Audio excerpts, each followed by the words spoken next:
Yes. So you ate, you drank. Now you have to listen. I mean, nothing is for free, right?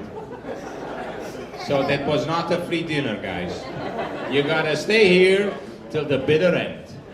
So we're going to have some presentations, some videos made by our talented students, and then afterwards we're gonna read some letters for those who had to stay home because they had to grade exams and whatever, or couldn't make the trip for some odd reason.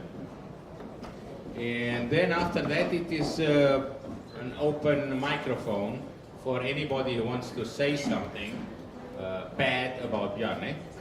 If you want to say something good, we already know all those things, so it's not necessary. But something, really what would be nice is if you can say something juicy, you know. Since we have Marion here too, that would be really interesting.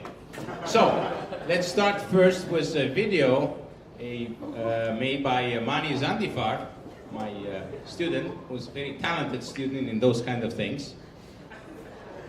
So we should leave it.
Very much have liked to be present today at Texas A&M, but it wasn't possible for me.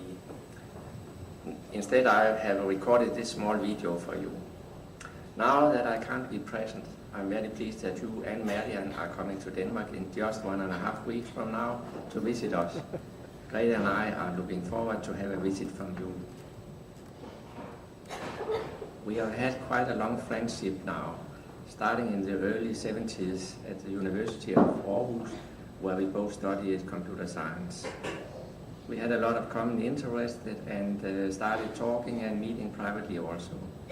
One of the things we both like is to take a walk in the beautiful area south of Aarhus at Skibo and the woods. It's a place we have returned to more than once. For instance, we went there 2 years ago. We kept contact while you were in England and until after you started at Bell's Lab. I still keep 2 reports you were writing back then. One of them is about classes for the C language. Today is quite amazing to see this start of your work. We did, however, lose contact for 10, 12 years or so. Partly because you were very busy and partly because I wasn't very keen at writing letters by hand, I have to admit. Now and then I was reading about your work, and when email became common, I decided to contact you again. And immediately it was as if we didn't have had any break in our friendship. Now we are exchanging email regularly and we are meeting regularly also every year or every second year or so, either in the States, in Denmark, and also once in France at Antibes. Maybe you remember you were losing your Texanian hat by a strong wind blow which sent the hat to the sea. At once, Marianne promised to buy you a new one. Last time we met was at a very special occasion when the University of Aarhus awarded you with the famous Rimor and Carl Knudsen's Science Prize. It was a great pleasure for Grete and I to participate in your great day. And we really enjoyed your excellent dinner you gave us in the evening. I'm very impressed that you are still speaking Danish as if you haven't been away from Denmark for more than 30 years now. I want to finish now and I wish you a wonderful banquet in Texas and see you soon, Bjarne.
Coming from Columbia University all the way, and it is addressed to Professor Bjarne Stroustrup.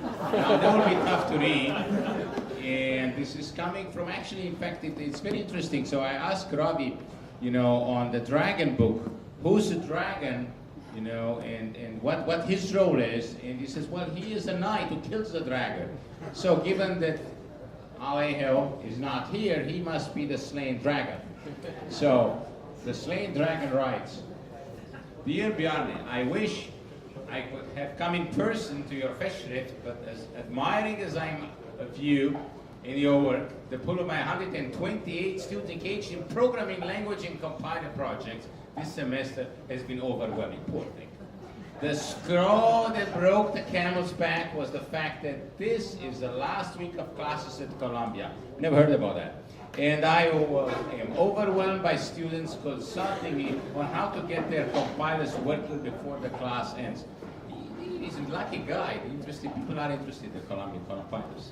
So, however, I did not want this occasion to pass without sharing with you, your distinguished guests, some of your adventures that I'm aware of from past 30 years. In 1979, I remember you joining Computer Science Research Center at Bell Labs, a center that I had joined a decade earlier. I believe your initial job charter was to do something interesting, and your idea of something interesting was to add similar-like features to C. In a few years, I noticed these ideas bore fruit in a new object-oriented language which got to be named C++. In a few more years, I noticed C++ had become the world's most popular object-oriented programming language used by millions of programmers. And today, many of the world's most significant software systems are implemented in C++. We should have read this letter to the guy who came to visit us. I think everyone would agree that you did something interesting. As I am sure everyone in the audience knows, the path to commercialization of new ideas is never easy, and the path by which C++ became the world's most widely used commercial programming language was no exception. I had become the director of Computing Science Research Center and senior management at AT&T, and I had requested that we commercialize C++. During this festive occasion, however, I don't want to get into the details of how this is.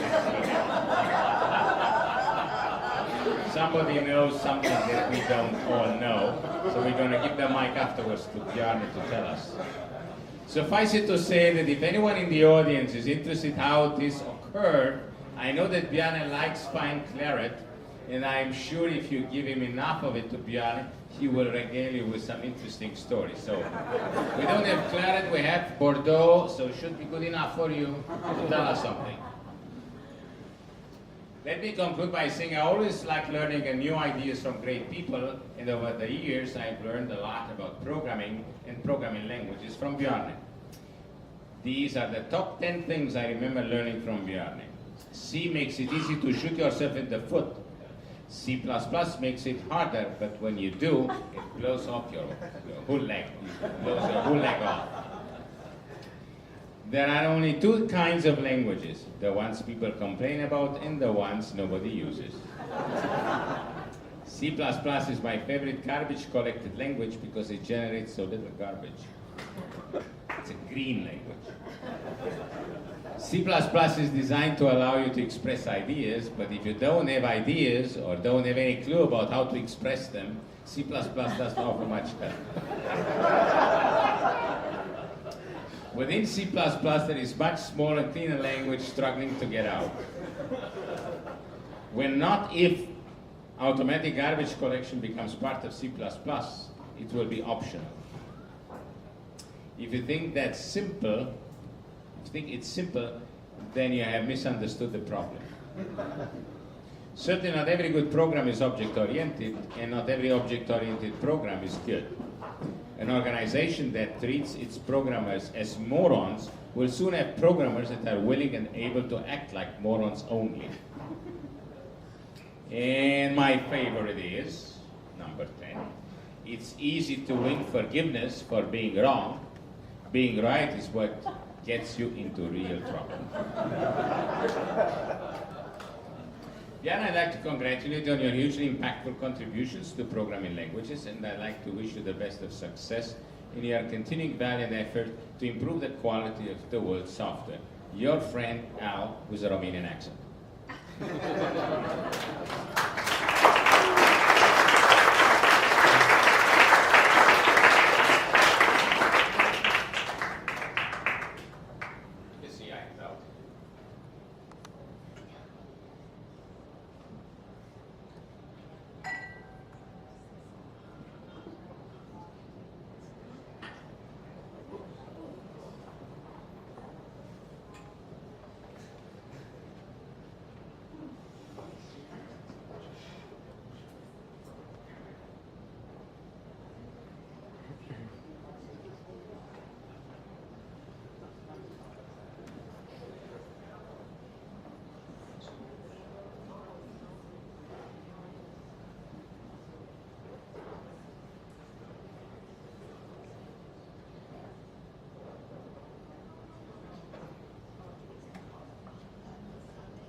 Yeah.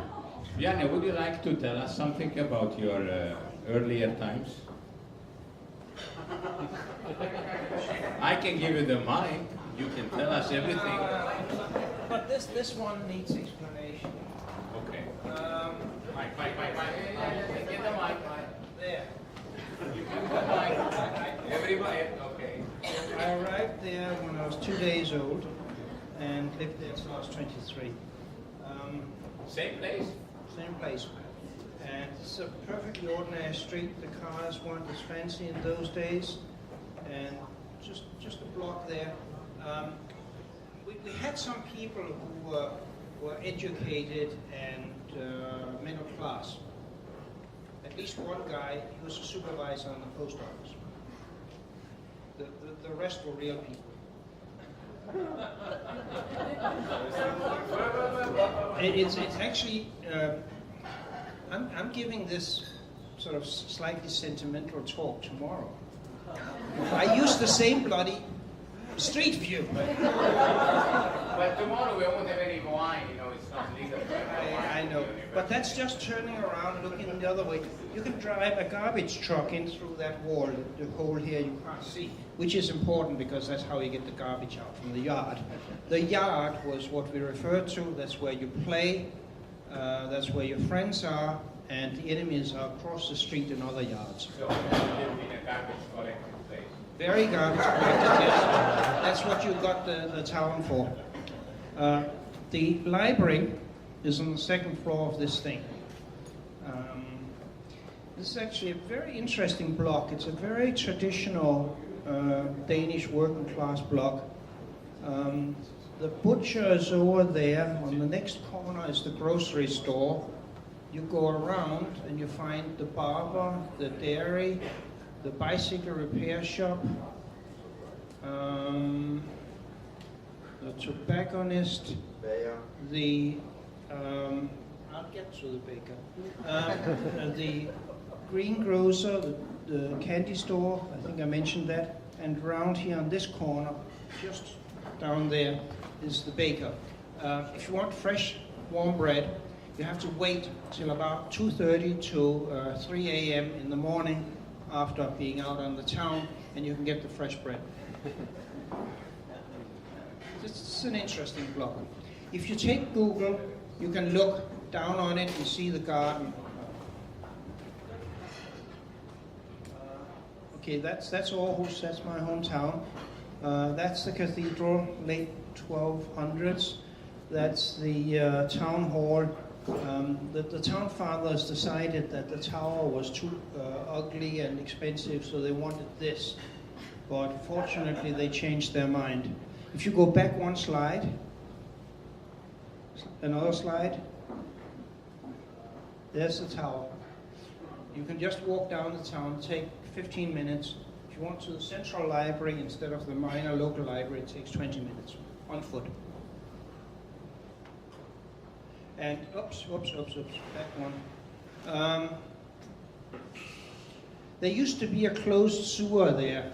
But somebody decided that a place called Aarhus, which means the place or the castle by the river ought to have a river. So they uncovered the river again and cleaned it up, and it is now the party area of town with restaurants and places to sit out down there. But the name of the town is derived from that, which, by the way, is clean. Everything is much cleaner than it was for the last 50 years. That's my old university. That's some of the main buildings there. They messed a bit with it, but that's the old computer science department. As a matter of fact, there wasn't a computer science department. There was an institute for computing in the math department. This came from the fact that the head of the math department was an absolutely brilliant administrator. He was not a good mathematician. He had to he only published in obscure Italian journals in Italian to make sure nobody would notice. But they had to keep promoting him because whoever he was in charge of was doing well relative to the others in the university, so of course he ended up as the head of the university. When this building was built, it went up on time and on spec, basically because the professor came in every morning at 7 o'clock when the workmen were supposed to turn up, and he counted. And at 11 at the break, he comes up with that number of beers. For some reason, this thing was always on time.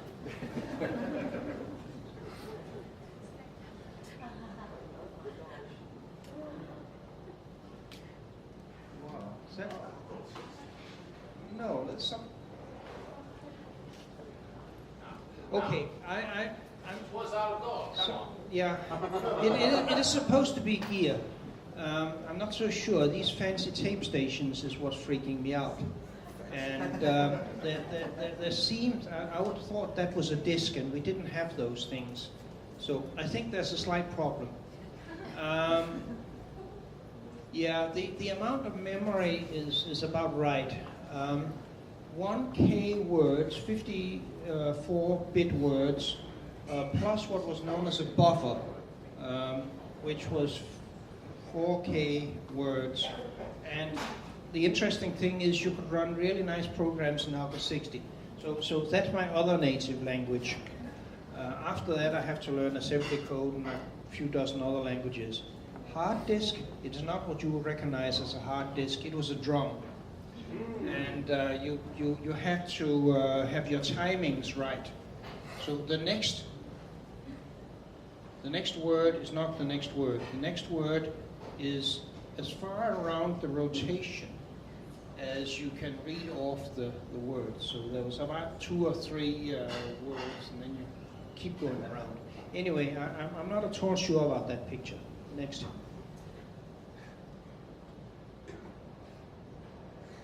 Yep. I know him. He's still in the department. No comments. Yeah, that's Fiskeråen that Arne referred to in his picture. It's a little wood. Now,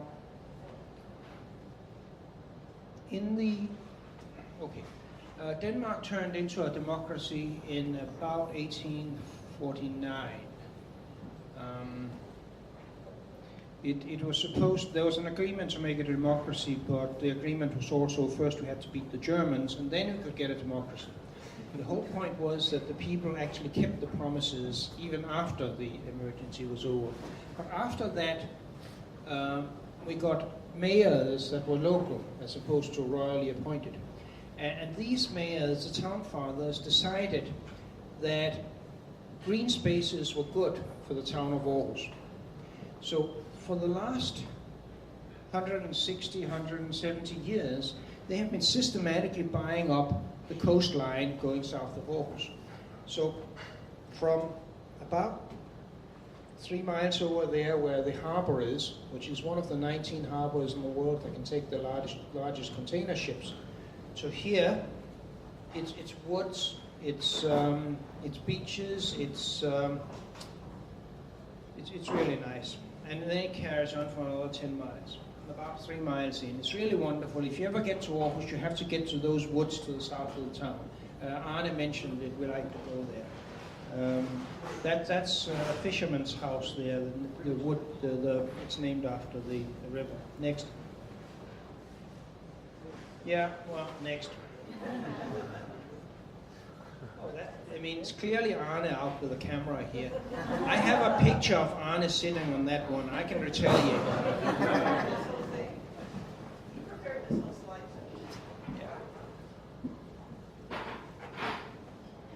Yeah, this is, it's quite emotional. This is the #1 prize that my hometown's university gives to people. And until 4 years ago, it could only be given to people who actually worked there. And then, for some reason or other, they had enough money that they could split out and give 2 a year. And so they give 1 to a local professor and 1 to somebody who went there and did good. So, yeah, very happy. Thanks. And that's the main building of the university. They just managed to get it built in the late 30s. It's not an old university. And then during the war, the Germans took it over and used it as a Gestapo headquarters. This was sort of embarrassing. So the resistance called on their friends in England, and there was a bombing raid that removed this from the face of the earth, fortunately taking with it a fair amount of the Gestapo. And after the war, they rebuilt it. And if you look very carefully, you'll see that the tree of learning here is growing new branches, because there's a branch for each of the major parts of the university.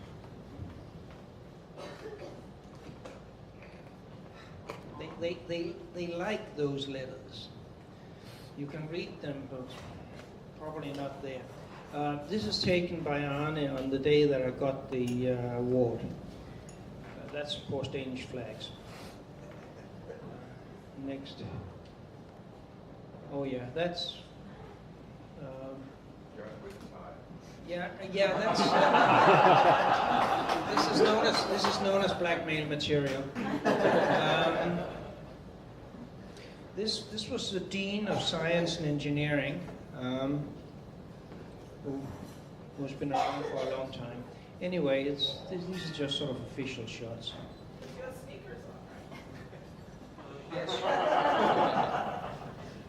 And that's the guy the award is named after. And I'm listening. There's a fairly good description of my work there. Anyway, I have to answer it afterwards, so I have to pay attention. Yep. Flowers, champagne, which of course I shared with my friends.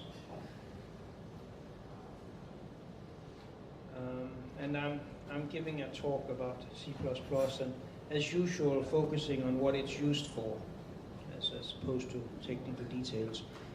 Those lamps, they are very famous. You see them a lot of them, done by a designer called Paul Henningsen. Got some in my house. Those of you who were in my house last night would recognize that there was some by that designer. Yeah, more of that. There's some friends of mine. Yeah, he worked with me for a couple of years. That's my brother. Yeah, friends. And again, my brother and my nephew. And there's the restaurant that Arne really liked. So did I, actually. It was the night after the celebrations. It's down in the middle of the town.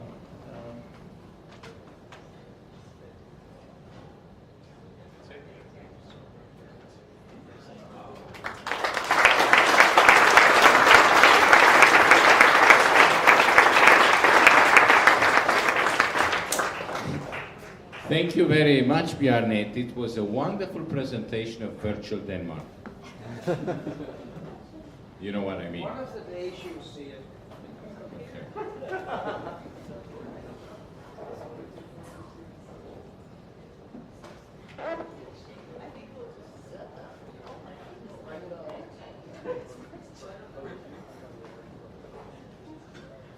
This is our last external presentation.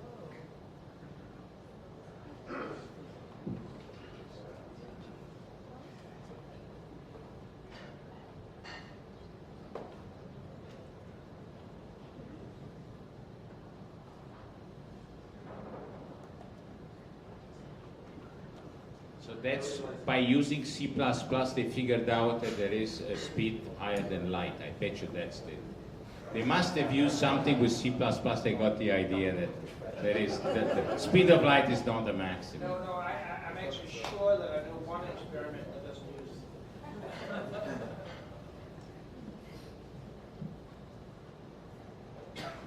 it. Here you go.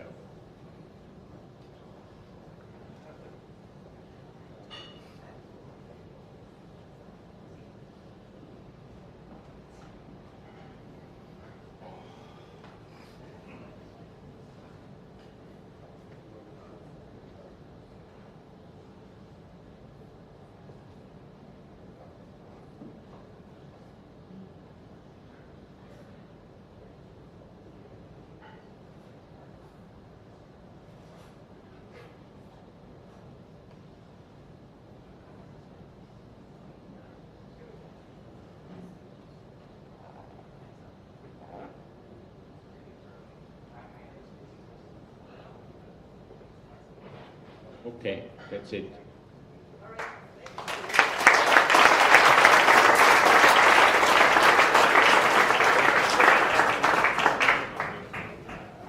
Okay, so now we want to have also, you can't get away without that. There is a presentation, a few words by one of us who went to the dark side. So this is from the dark side coming. Our department head.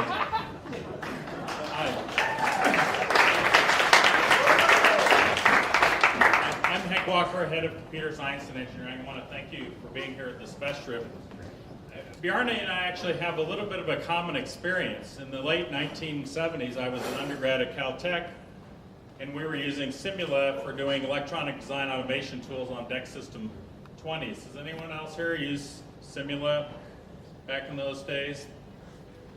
I was trying to, and if you did use it, it was a very nice language, except for the fact that I seem to remember it took about 300 milliseconds to do a virtual procedure call, something on that order of time, which encouraged a lot of bad habits, like avoid creating any new data structures, just jam new parameters into the old data structures, etc.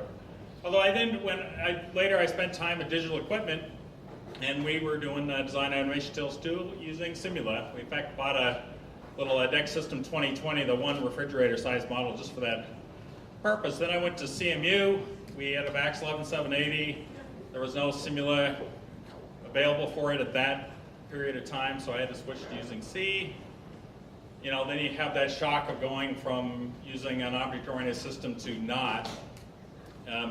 Of course, what's your first reaction to that is you try to make kind of a fake object system and trick the compiler and do all sorts of things that can lead to coding errors, but you get sort of a pseudo-object-oriented system until finally I encountered a C front interface for the C compiler, for the original sort of like early generations of C++.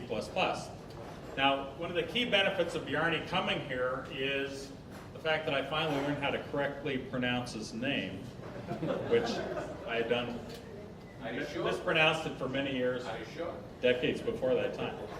Now, we have lots of people here who have lots of memories of Bjarne, and the microphone is open with Lawrence and Nancy as the master of ceremonies here to come up and share some especially embarrassing memories.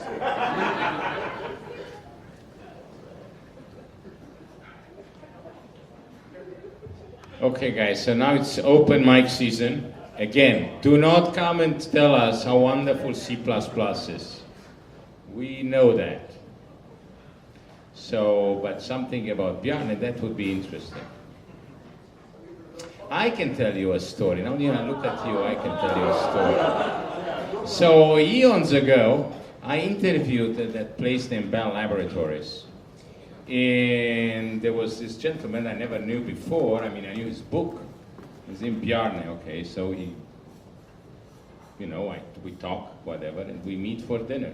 And I remember that you took us to a Italian restaurant somewhere in New Jersey. I don't remember where. And there was Andy Koenig, and there was a George something that I don't remember. And so I was told, you know, by whoever that, you know, when you go on an interview, you behave. So I tried to behave, you know, you don't drink too much, you don't eat too much, you know, you're nice, you know.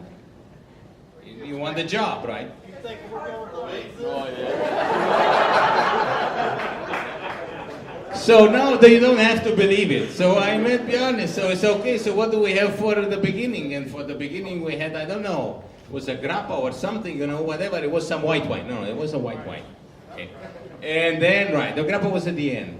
And then we had some other white wine. It was the first part of the dinner. It was very good dinner. And then we had some red wine. The red wine was delicious, absolutely delicious. So I really dug into it. I really had it. And then, yes, that I remember. The problem was the grappa. That I also remember. So then finally after I had also my little fernet and all that stuff at the end. So it was good. I mean, you know, we enjoyed it. And then we had to leave. You could? So I could, but Bjarne was driving. So I looked at Bjarne at his Audi at the time, and I said, well, you know, I was thinking maybe we should have called a cab. But, you know, I wanted the job, so I didn't tell him anything. So he drove me to the hotel. And then I talked to Andy the next day. I said, you know, I was thinking about telling him to get a cab. I said, maybe not. He says, no, there was a good idea not to tell him that. All right. Who is a juicy one? Bart. Come up here to be close to you. Bjarne arrived here, and I had a title of associate head for something. And the department head, I guess it was Way? Yeah. Had to go to some meeting with the dean. No. Anyway, they couldn't make the faculty meeting where Bjarne was to be presented. And so they said, Bart, go. Oh, okay. And just introduce him. And so I thought, S-T-R, Stroustrup. Yeah, Texas or Arkansas, wherever you were saying. Yeah, it was difficult. So I go in and I say, Bjarne, I've got to introduce you at the faculty meeting. I need to know how to pronounce your name. He says, oh, it's very easy. In Denmark, we have this habit. If the name ends with a vowel, you just pronounce that And if it does not end with a vowel, you put an there. And he ended the conversation. So Bjarne, I got, and I don't remember what I did for the rest of it.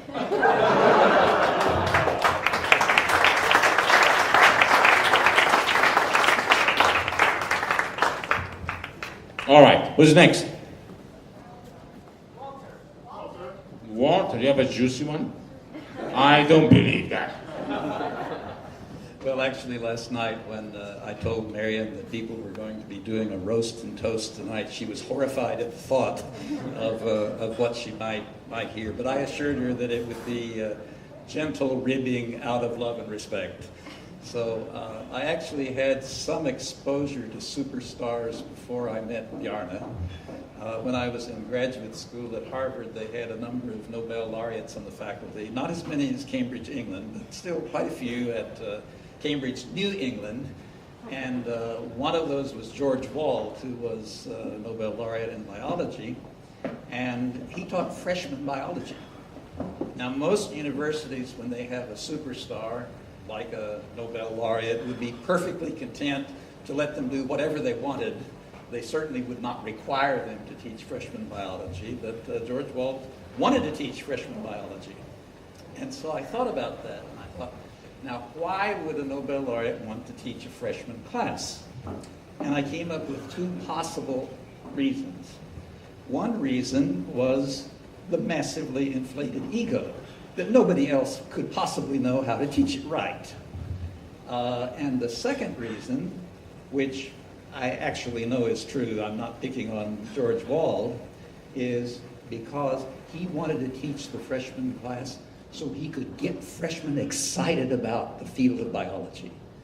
And as a result, as soon as registration opened, his class was immediately filled because of that. So Bjarne came to Texas A&M University, and he decided he wanted to teach a freshman class. And I didn't know him very well at the time, so I gave him the benefit of the doubt that it would be the second reason that he wanted to teach the freshman class, of getting people excited about the possibilities in computer science, and particularly in his field. And so he taught the computer science, what became Computer Science 121. It was 289 at the time, collaborating with the late Pete Peterson. And at the end of the first semester, Bjarne was genuinely surprised to discover that average freshmen were not in the same equivalence class as brilliant graduate students. And as a result of that discovery, he was quite open to the suggestions from Pete Peterson that things need to be simplified and repeated. And as a result, if you look in the book, you will see in many chapters a little hand that says trio, and a sequence of steps that actually goes over what has been covered in the previous part of it. So Pete, unfortunately, came down with lung cancer and passed away sometime after that. So I stepped in to take his place in collaborating with Bjarne on developing the course, which was, as I said, still a 289 there, and it was in manuscript form. So every week I would take a flash drive over to Kinko's and ask them, please run off 250 copies of the next 3 chapters for the students to come by. And he's managed to keep the price quite low, but that's another story he can tell you. And so, being in manuscript form, I got these 4-inch ring binders and put about 6 chapters in them. And I was going through chapter 5, which covers exceptions. And this is a rather early point to be covering exceptions in programming language books. But anyway, it's exceptionally early to be covering exceptions. Very good. And I was looking at it, and the code was wrong. And I didn't know Bjarne very well at the time, and so I was terrified at what his reaction might be to being, for the inventor of the language and the author of the book, to be told that his code was wrong. And I thought, surely I'm missing something here. And so I typed the code in and looked up every reference I could possibly find, and there was just no two ways about it. The code on that page was wrong. And so Pete was proofreading and making marks on the manuscript for revisions, correcting little things, grammar, punctuation, spelling, things like that. And so I said, Pete, the next batch of corrections that you give Bjarne, I want to slip a page into the middle of the stack. And so I slipped this page into the middle of the stack and said that, your class, your safe vector class, shouldn't really be throwing a range error, it should be throwing an out of range error. And so he slipped that in the middle of the stack with all of these very minor things. And so I nervously awaited his response. And I got it back with a red pen mark, and he said, oh, okay. And he fixed it. And that to me is really a mark of greatness, to have the humility and graciousness to say that if I made a mistake, then I'll correct it, and not at all to be defensive or anything about that. So, I left my glass, but I give you Bjarne Stroustrup, the superstar with grace, humility, and a reasonably sized ego.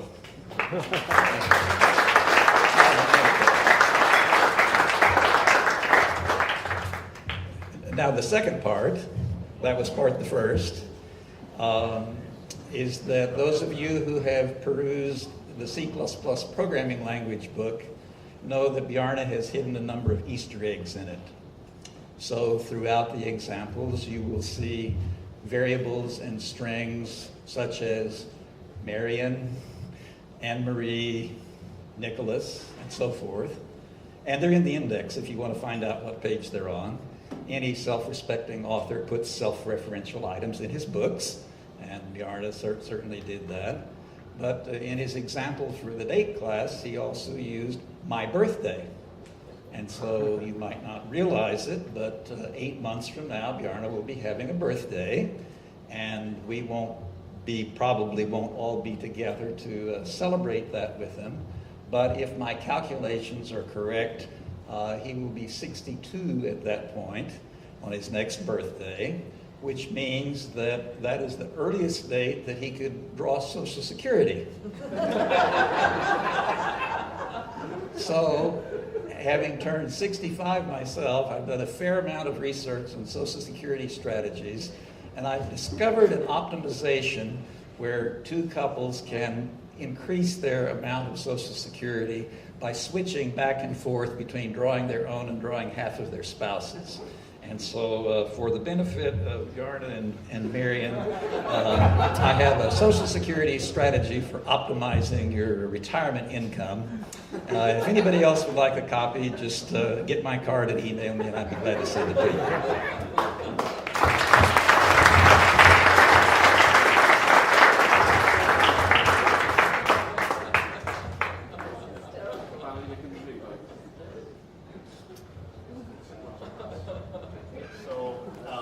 Goes back to 2003.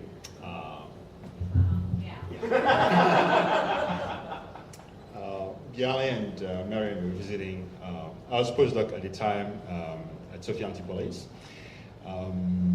So the stuff of France is, you have wine and a bunch of other stuff. So first, that was the first time when Bjarne was visiting that I knew about College Station, and then Bjarne came with bottles of wine, and Vincent here was hosting us along with Jean-Paul Rigaud, who couldn't make it, and Jean-Paul Rigaud was the experts, the wine experts in the group. And we were very suspicious of, this Danish guy coming from Texas with a bottle of wine in south of France.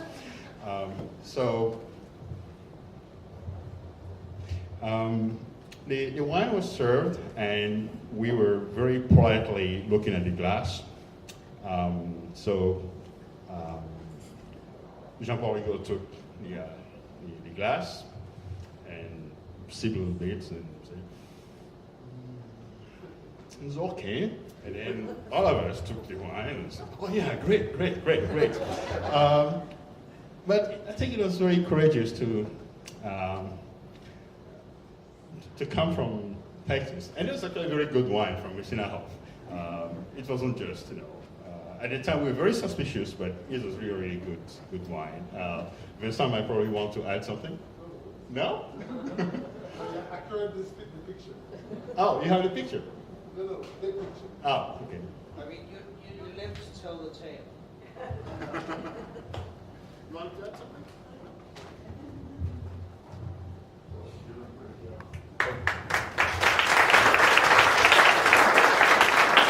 I have another story. It's not a real story. It's a real story. It's reality. It's not juicy.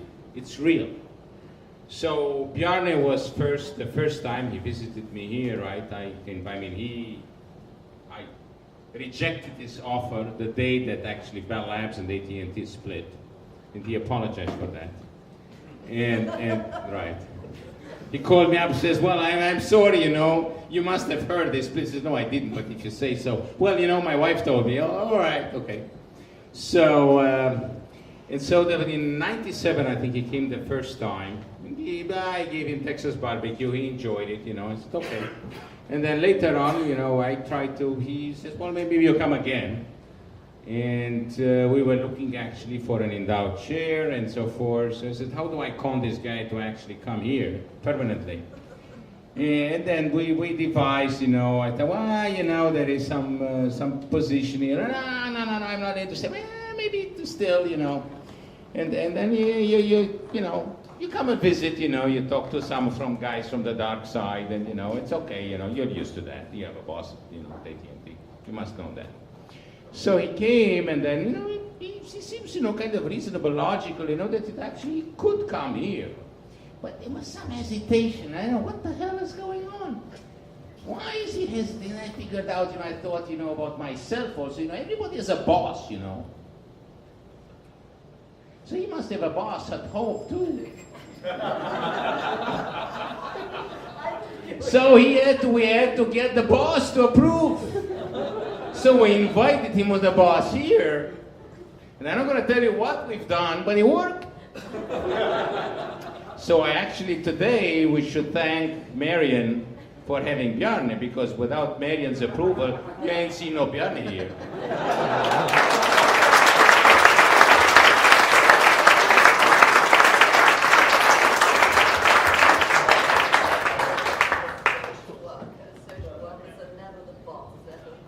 No, they give you the impression that you're the boss.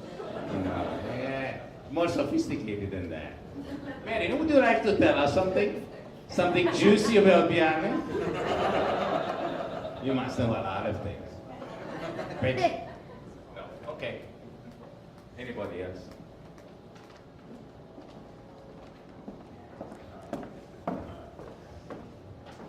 So this is not terribly juicy. I'm not very good at the juicy stories, but it goes back to, you know, how I know Bjarne. I met Bjarne 9 years ago when I joined up on the C++ Standards Committee, and it shocked me just how little Bjarne understood C++ at the time. I mean, here's the inventor of the language.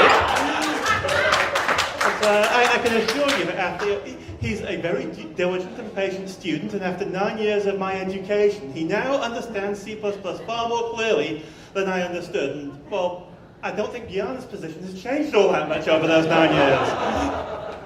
But thank you, Bjarne, for being such a patient tutor as well as a friend. Thank you.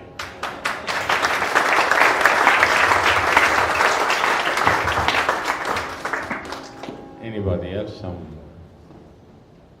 exciting C++ train here. Well, if you don't want to say anything else about Bjarne, I think that we should thank again to Marian for letting Bjarne come and join Texas A&M and having this wonderful dinner here. So, maybe, do you want to say something? Yeah.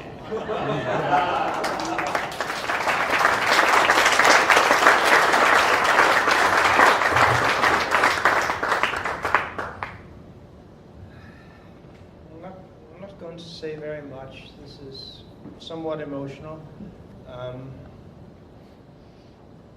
There was what people said here, and the things that have been mailed in, and the movies and such. It's very touching. I know those people. It's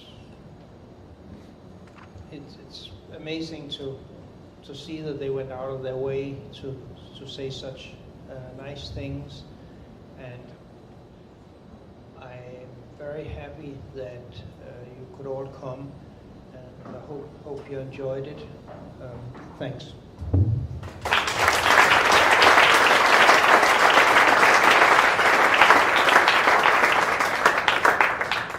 Guys, there is plenty of wine left, so please don't make me take it home.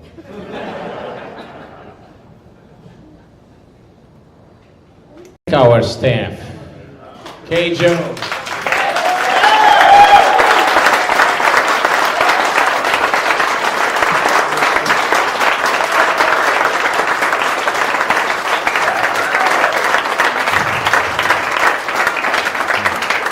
Kathy. Thank you too. Tina, Lindsay, Adrian.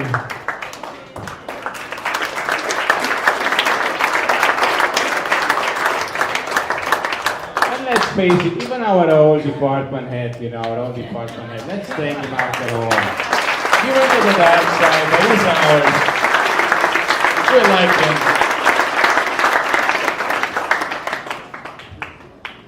Okay, so when Lawrence stole that from me, that's what I was going to do.